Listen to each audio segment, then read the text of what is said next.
नमस्कार, मैं विकास कुमार। आप देख रहे हैं सन भारती न्यूज और सन भारती न्यूज़ की टीम इस वक्त आपको लगातार देवरिया नगर पालिका से हर अपडेट प्रत्येक जनता तक पहुंचा रही है। इस वक्त हम आपको बता दें कि नगर निकाय चुनाव नज़दीक होने के कारण इस वक्त सभी प्रत्याशी लगातार जनसंपर्क में लगे हुए हैं, लेकिन हमारी टीम यहाँ के अलग अलग क्षेत्रों से आम जनता से मिल रही है और यहाँ की तमाम समस्याओं के बारे में जानने का प्रयास कर रही है, क्योंकि जनता जिन जनप्रतिनिधियों को 5 वर्षों का समय दी थी वो लगभग समाप्ति के कगार पे है और इस वक्त चुनाव काफ़ी नज़दीक है।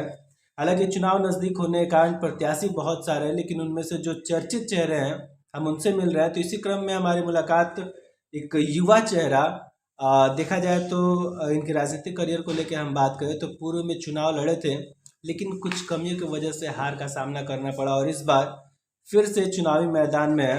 तो सबसे पहले आइए हम आपको परवीन जी से मिलाते हैं। बहुत बहुत स्वागत है सर आपका। नमस्कार, मैं नगर पालिका परिषद देवरिया वार्ड नंबर 11 छठीवाड़ का समाजिक प्रतिनिधि प्रत्याशी हूँ। जैसे कि सर चुनाव आपका दूसरा है, राजनीति में आने का कारण क्या रहा आपका? जनता बहुत त्रस्त है।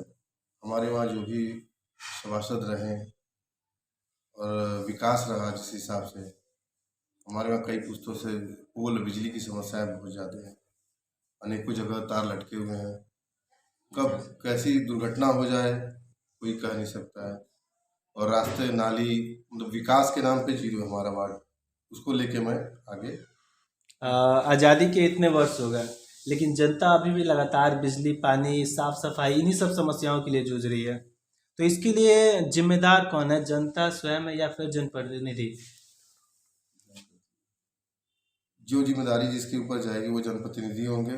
जनता तो अपना कार्य कर देती है वोट दे के, लेकिन जनप्रतिनिधि को सोचना चाहिए कि जनप्रतिनिधि जब बन रहा है तो आगे जनता का विकास करे और उनके कार्यों पे आगे बढ़े।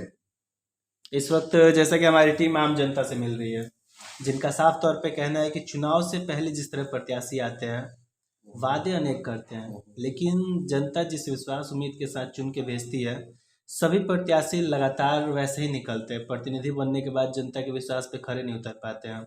अगर आपके बारे में बात करें तो चुनाव दूसरा है, लेकिन अगर यहाँ पे समाज सेवी के तौर पे बात करें तो लगातार जनता के लिए किस तरह का कार्य आपके द्वारा किया गया है? कार्य की हिंदी तो नहीं की जा सकती सर, लेकिन कार्य मैंने बहुत किया है और विगत 10 सालों में वार्ड में रहा हूँ। वार्ड की जनता से अब के बीच अगर जो बीच में जानकारी लेते हैं किसी से भी, तो बीच में रहा हूँ वार्ड की जनता के साथ और कंटिन्यू लगा रहा हूँ वार्ड में, बिना किसी पद पे रहते हुए जनता की सेवा। बिना किसी पद के रहते हुए जनता की अगर सेवा की जनता मैंने। आपको सभासद का पद देती है तो वार्ड नंबर 11 के लिए प्राथमिकताएं क्या होंगी? सर्वप्रथम प्राथमिकता होगी पोल बिजली, पोल तार, नाली और रोड। ये चीज़ें बहुत ज़रूरी हैं, तो वार्ड में हमारे नहीं है और विकास के लिए दौड़ा जाएगा, कार्य पीएम किया आवास, जाएगा। पीएम आवास, राशन कार्ड, पीएम आवास और जो भी चीज़ें, राशन कार्ड वगैरह है, पीएम पेंशन। आवास है, पेंशन योजना है, जो भी योजनाएं भारत सरकार के द्वारा आती है उसको जनता तक पहुंचाने के पूरा प्रयास करेंगे। जैसा कि आपका कहना है कि लगातार 10 वर्षों से हम जनता की सेवा में लगे रहे हैं, तो क्या लग रहा है इस चुनाव में जनता उसका परिणाम आपको देगी इस बार? मुझे जनता पे पूरा भरोसा है। अपूर्ण बहुमत से मुझे सभासद बनाने के रूप में जनता मुझे सौंपेगी। फिलहाल अभी लगातार आप जनसंपर्क कर रहे हैं। जी जी, अभी जनसंपर्क से आ ही रहे सर। फीडबैक कैसा मिल रहा है? जनता बहुत अच्छा फीडबैक दे रही है। जनता तो कह रही है कि आप सभासद बन चुके हैं, सभासद हो चुके हैं, लेकिन कर्तव्य है जनता जब तक वोट न दे दे तब तक प्रयास जारी रहे। एक चीज़ और देखा जाता है, प्रत्याशी उम्मीद बहुत लगाते हैं जनता से, लेकिन प्रत्याशियों की लिस्ट में बहुत से प्रत्याशी ऐसे भी होते हैं जो चुनाव नज़दीक आने पे चुनाव को दूसरे रुख की तरफ मोड़ना चाहते हैं, चाहे वो धन बल का प्रयोग हो, जातीय समीकरण का प्रयोग हो, जो लगातार देखा जाता है। तो इन तमाम मुद्दों को लेकर यहाँ की जनता से क्या कहना चाहेंगे, क्या अपील करना चाहेंगे? सबसे यही उम्मीद है जनता से हमारी कि धन बल जातिगत समीकरण सब बेकार है। विगत 2 दिनों 3 दिनों के लिए जातिगत समीकरण और धन बल की समीकरण चलेगा, उसके बाद जनप्रतिनिधि ही रहेगा। तो मेरे लिए सभी समान है और मैं सबके साथ रहूँगा और सबके साथ जुड़ा रहूँगा। अच्छा, आपका नाम क्या होगा? रतन कुमार तिवारी, निवास स्थान? यही नेहरू नगर। तो लगातार इस क्षेत्र की समस्याओं से आप रूबरू है। अगर हम मूलभूत समस्याओं को लेकर बात करें तो यहाँ की जनता किस तरह की समस्याओं से अभी जूझ रही है? अभी तो बस वही मेन चीज़ वही है, बिजली जर्जर तार पड़े हुए हैं, खंभे भी नहीं है कुछ, और नाली और वाटर सप्लाई जो सरकार की योजना है हर घर जल, उससे भी अछूता है, क्योंकि हमारा मोहल्ला जो है मलिन बस्ती के अंतर्गत आता है और उसके अनुसार सुविधाएं नगण्य है। तो क्या माना जाए कि यहाँ की जनता को अभी उस लायक प्रतिनिधि नहीं मिले हैं? प्रतिनिधि नहीं मिला है तभी तो विकास नहीं हुआ है।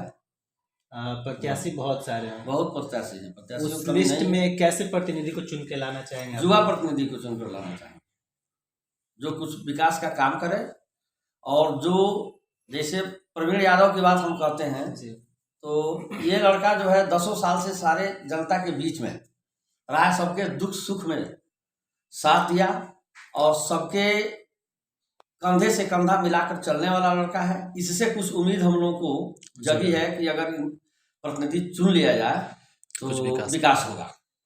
लेकिन प्रत्याशी अलग अलग खेल खेलते हैं। खेल खेलने से देखिए, अब जनता जो है अब उस तरह से मूर्ख नहीं रह गई है, जनता चालाक है और वो खूब समझती है। अभी अभी चुनाव हुआ है, आप देखबे किए हैं। हाँ, तो ये तो छोटा चुनाव है, तो जनता जागरूक हो गई है, जनता हर चीज़ को समझती है, और जो हमारे साथ सुख दुख में 24 घंटा समय दे रहा है उस पर तो विशेष ध्यान देना है। पहली बार चुनाव में सेकेंड स्थान पर रहा, पहला चुनाव है, इसका मतलब कि कुछ है तभी तो।